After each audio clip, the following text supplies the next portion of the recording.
Patrick Poivre d'Arvor a été mis en examen le 18 décembre 2023. Au total, 45 femmes ont témoigné contre le journaliste devant les autorités judiciaires.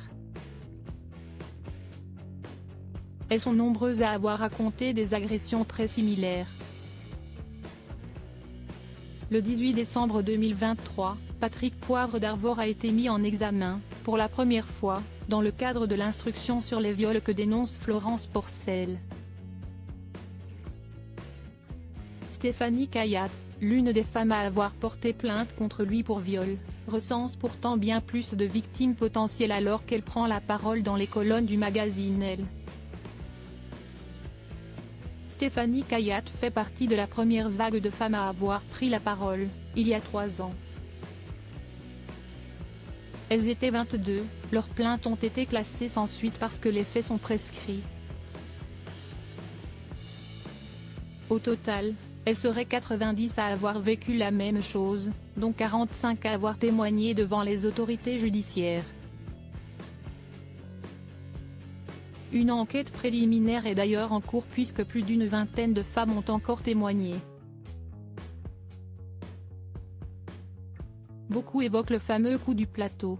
Patrick Poivre d'Arvor est le coup du plateau où naît invitation à assister au journal de 20h, puis un rendez-vous dans son bureau, suivi d'une agression, explique Stéphanie Kayat. La journaliste et autrice a appris, par une alerte des médias, que Patrick Poivre d'Arvor était mis en examen.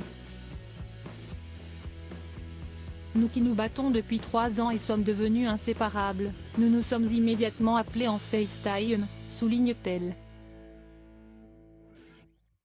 Et, pour celles qui le pouvaient, on s'est retrouvés chez Hélène de Vinck. Nous avons fêté cet événement qu'on n'attendait pas, qu'on n'espérait même pas. Cela a été une soirée improvisée et joyeuse, nous avions besoin d'être ensemble. Une sororité s'est installée chez les femmes qui s'unissent contre Patrick Poivre d'Arvor. Liées à vie, elles sont même parties en vacances ensemble. Pourtant, ce statut de victime est parfois lourd à porter pour une majorité d'entre elles. La plupart d'entre nous ont vu leur vie privée ou leur vie professionnelle exploser, regrette Stéphanie Kayat.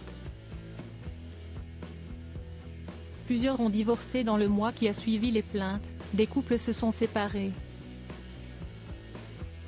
Ce n'est pas facile de parler aux enfants non plus. Patrick Poivre d'Arvor reste présumé innocent des faits reprochés jusqu'au jugement définitif de cette affaire.